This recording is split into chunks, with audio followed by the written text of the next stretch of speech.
Hello everyone. Once again, I have emerged from the depths of Pokemon knowledge with a full trawling net of strange and semi-useless Pokemon facts. You all really seem to like this format where I just talked about whatever random obscure Pokemon trivia I happen to know. So after a few months of regaling my Twitch chat with fun facts and writing down the ones I found I had the most to say about, here's another heaping helping of Pokemon oddities and observations for you to enjoy. Something that players who have played Legends Arceus might be aware of is that Alpha Pokemon are really big. Those same players who have then brought an Alpha Pokemon through home to Pokemon Scarlet and Violet may know that if you bring an Alpha Pokemon to the size-checking lady in Mesagoza, it will always be eligible for the Jumbo mark. But strangely enough, there were 3 Alpha Pokemon that this wasn't initially the case for.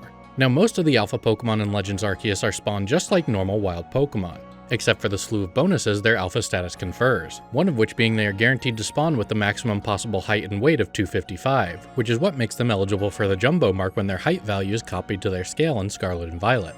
There are, however, 5 Alpha Pokemon in this game that aren't battled from a spawner on the map: Kricketune at Deer Track Heights, Overqwil, Goodra, and Zoroark in the Lake Caverns, and Vespiquen in Grueling Grove. What sets these apart is that they are static encounters, which are encounters that are tied to cutscenes specifically generated from an internal list of attributes. For Kricketune and Vespiquen, they are exactly what we'd expect from a usual wild alpha, with the exception that as static encounters they are also shiny locked. The Lake Cavern alphas are a little weird though. When players first got access to Scarlet and Violet via Pokemon Home, something was up with these 3. Instead of awarding a Jumbo mark, the size checker would say that they were perfectly average specimens, and the disconnect here lies with that internal list in Legends Arceus that the encounters are drawn from. A lot of static encounters in Legends Arceus, like legendary Pokemon, are fixed to a 127 scale, and whichever developer at Game Freak was setting up these 3 Lake Cavern alphas put them in the static encounter table at a height and weight of 127 rather than 255. But if you were to take one of these alphas to the size checking lady nowadays, they would earn the Jumbo mark as usual. This is because of a sneaky background patch that checks for this specific oversight that was added to Pokemon Home. And now when you deposit one of these 3 alphas, Home will update it to be the expected size. Before Scarlet and Violet came out, it was impossible to notice this oversight without accessing the Pokemon's data externally, as Alpha Pokemon bypass both the normal model scaling and the normal height and weight calculation for their species, instead always appearing as the same size in Hisui and displaying a specific height and weight value. As a final strangeness to this oversight, there was a distribution for Hisui and Zoroark in Scarlet and Violet as a bonus for buying the Hidden Treasure of Area 0 DLC. This Zoroark was always 128 scale when received, notably a different value than the 127 that the Lake Cavern Zoroark spawns with. But if you deposited this Cherish Ball Zoroark into Pokemon Home before version 4.0.0, it would have its scale updated as if it were the erroneous Alpha Zoroark, allowing it to receive the Jumbo mark in addition to its Charismatic mark. Now, if you've been hanging around this channel for a while, chances are you're someone like me who loves collecting things. And if that's the case, you might be interested in collection RPGs, games with upgradable, reconfigurable parties featuring a diverse range of heroes with various playstyles, and where you redefine your strategy as you play through the game and unlock new characters and abilities.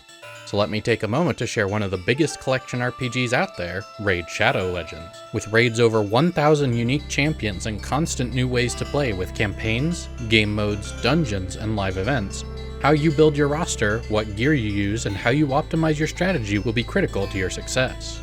If you log in for 7 days during the newest global event, Web of Corruption, you can claim a brand new legendary champion, Vallaryn the Equalizer.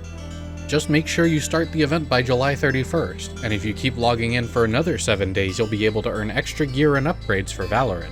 When you sign up right now, you'll get 3 free legendary champions and 1 free epic champion only available through my QR code, like the legendary Karato Foxhunter that will become instantly available, the aforementioned Vallaryn the Equalizer, and the epic Mausoleum Mage that unlocks at level 15.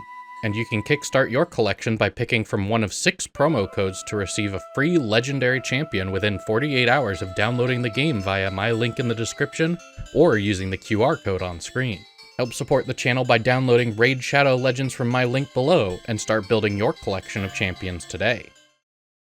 Did you know that Rotom has only been distributed with the Classic Ribbon once? While the Classic Ribbon isn't particularly notable and is very common among event Pokemon, I stumbled across this fact because while I'm not generally enthusiastic about the title The Pokemon Fan that it grants, there was one Pokemon that it would be really funny to have it on. Just knowing that there was a Rotom distribution at some point in time wasn't the part that interested me, however. What was really fascinating was how unique the method for distributing it was.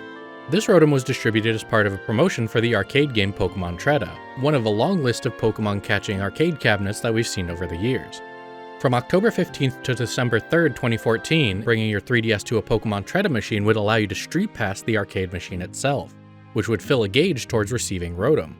Once you had street passed the machine once, filling this gauge further either required more players to street pass the machine or for someone to play a round of Pokémon Treta, which would allow 3DSs that had already street passed that machine to do so again.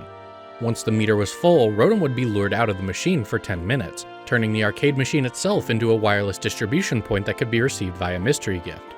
As far as I can tell, this is the only time Treta machines use this functionality, and with how short the Ghost type event for these machines lasted, it makes the perfect title combo of Rotom the Pokemon fan quite the rarity nowadays.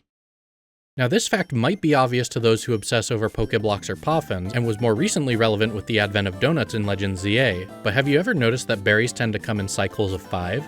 The term cycle is one that I've borrowed from Magic the Gathering, where there will be a set of usually 5 cards that share some sort of thematic or mechanical link. A berry cycle can usually be spotted by a few criteria. Firstly, there will usually be one of each main color of berry in red, blue, pink, green, and yellow. Or if not specifically those main colors, one will be primarily spicy, primarily dry, and so on. Secondly, they'll usually have a similar use case, such as the Figgy Berry cycle having the same effect of healing and potentially causing confusion.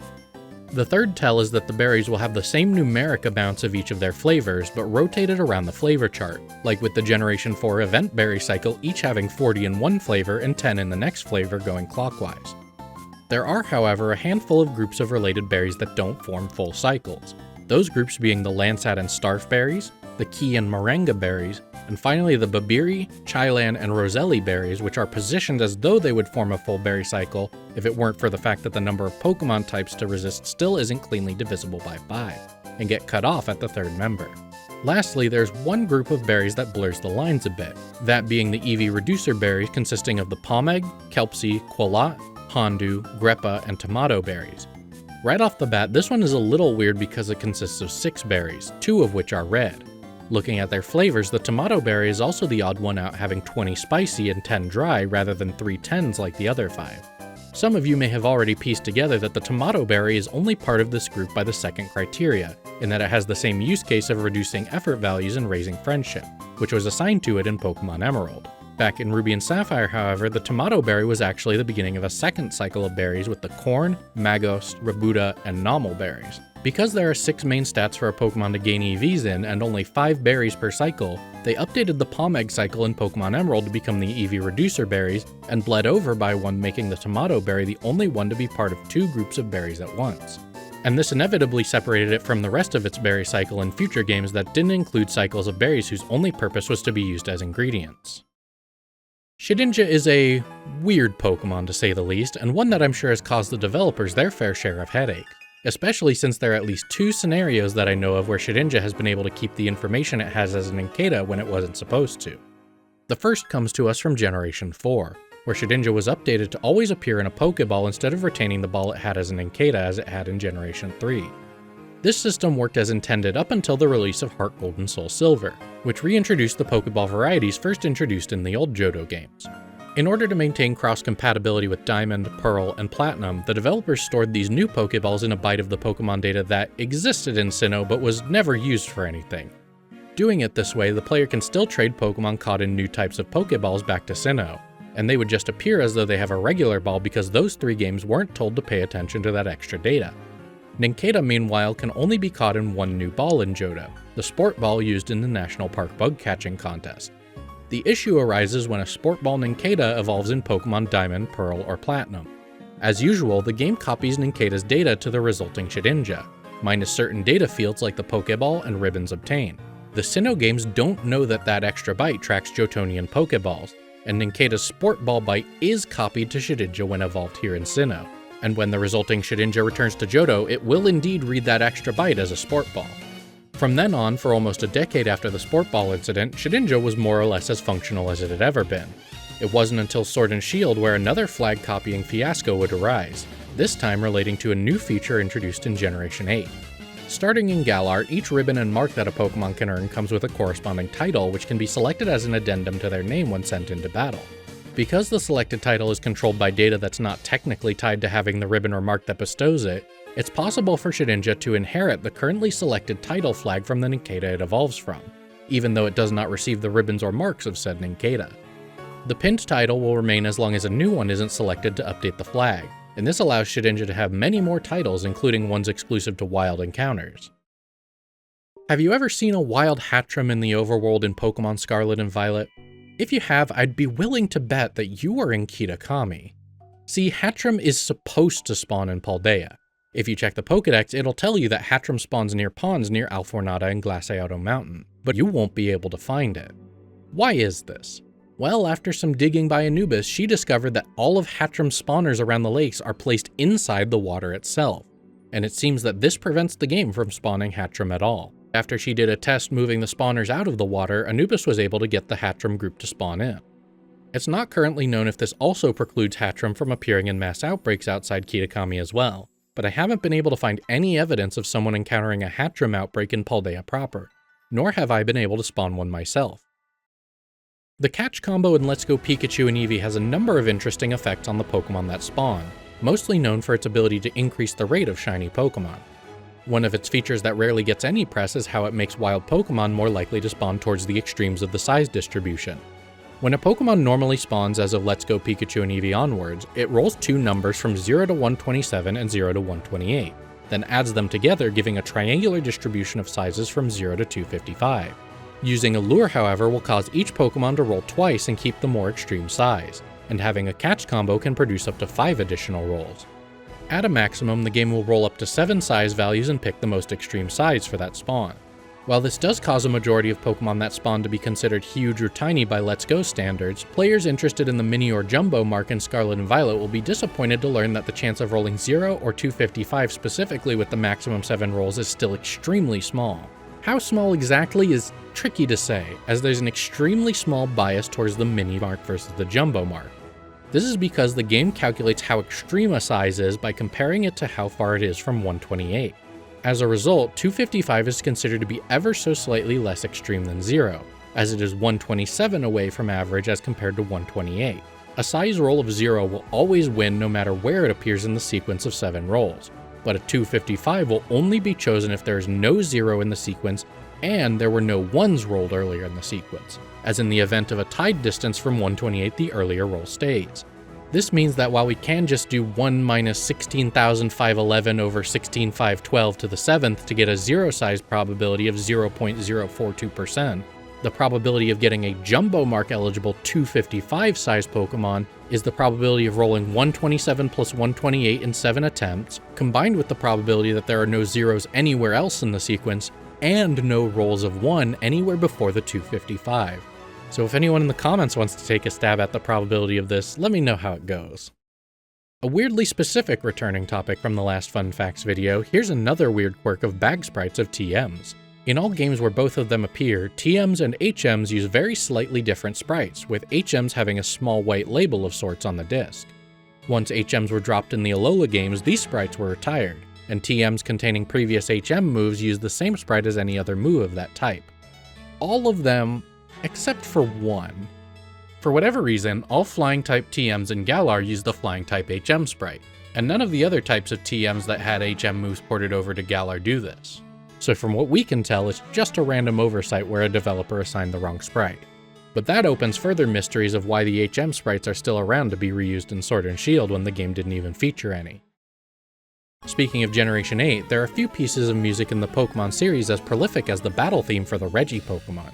Since their introduction in Generation 3, this theme has returned somewhere in every generation for the better part of 2 decades.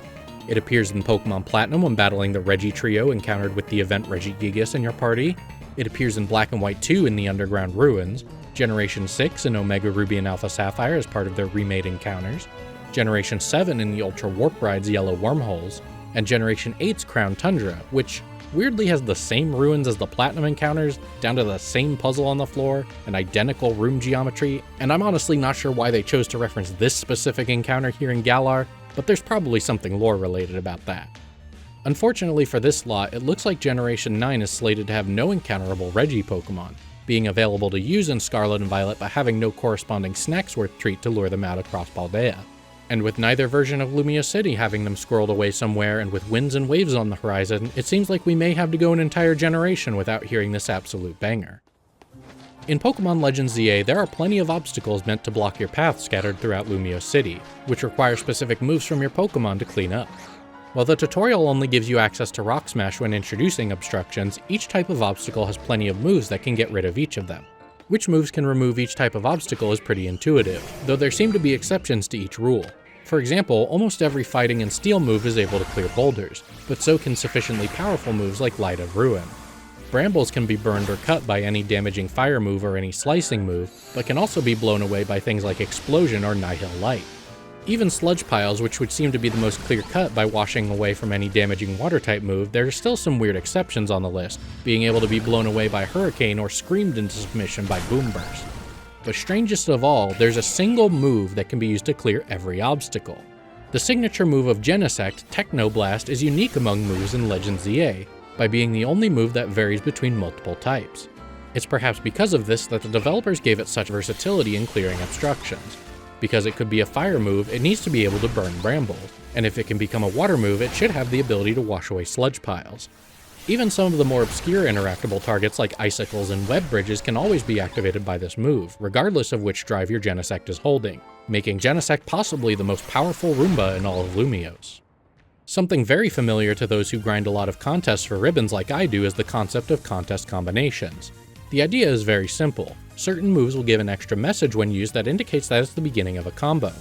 Using specific follow-up moves on the next turn will either score double points in Generation 3 or plus 3 points in Generation 6, and which moves go together this way is relatively intuitive, either being moves that work well in battle like Lock On and Zap Cannon, share a similar theme like Sing into Perish Song, or are associated with a particular Pokemon line like Soft Boiled into Egg Bomb.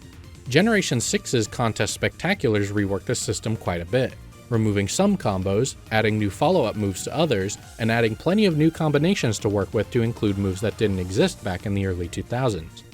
Interestingly enough, many of these combinations are only able to be used by a single Pokemon, the perennial poster child of learning every move, Smeargle. These combinations tend to include moves that are very restrictive in their learn set, that are then combined with a move that none of that exclusive club has access to. These include Spore into Hex, Nightmare or Dream Eater, Glare into Smelling Salts, and even some esoteric ones like Dark Void into Wake Up Slap or Celebrate into Present, although Happy Hour into Present was learned by the Pokemon Global Link Delibird event. Some of these are so specific that it feels intentional that they added them just for Smeargle, but others like the sleep-inducing move into move that works better on sleeping targets feel like they just cast a wide blanket over categories of moves that work well together, and Smeargle happened to be the only one with access to both. But who's to say what the developers were thinking with this one? Spinda has always been a bit of a goofy Pokemon, and likely one of the more persistent specters in the nightmares of Game Freak developers for the last 2 decades. With a dynamic spot placement system resulting in unique combinations numbering well into the billions, while how Spinda expresses its spots from game to game varies a bit, the game we're interested in today is My Pokemon Ranch. Obviously the developers couldn't store some 8 billion textures for every possible Spinda PID both in its shiny and non-shiny palette, so instead they opted for a more elegant solution by having Spinda's spots rendered dynamically in-game. While the exact mechanism for rendering Spinda patterns is unknown, it works quite well, allowing any Spinda to have its unique markings within the ranch. There is still a little bit of strangeness with this implementation that you might notice if you observe a Spinda in this game. Right from the moment you deposit them, it seems whatever technique they employed to render Spinda's spots in front of its head also causes the box grid projected onto the grass to be visible through Spinda's face. Things also get a bit wonky when a Spinda shows up near certain particle effects, like those seen during fire and poison attacks or from toys like a bonfire, once again appearing in front of Spinda's head no matter which angle they're viewed from. Another oddity I've noticed here is Spinda's own body parts sometimes manage to get in its own way, with the spots on its ears being able to noticeably phase in and out of existence depending on where its head is relative to the camera. And weirdly, if the camera angle is focused above Spinda, its head will also begin to disappear slightly. Using the Wii Nunchuck to directly control the camera, we can take this to the extreme, allowing us to see its head becomes almost fully transparent when viewed directly from above, allowing us to see through it to the body below. And with that, that's all the Pokemon facts I have for you today. Once again, I must sink back into the briny depths and find more Pokemon trivia for all of you to enjoy. Thank you to Raid Shadow Legends for supporting this video, and you can use the link in the description or the QR code on screen to get started. And thanks for watching.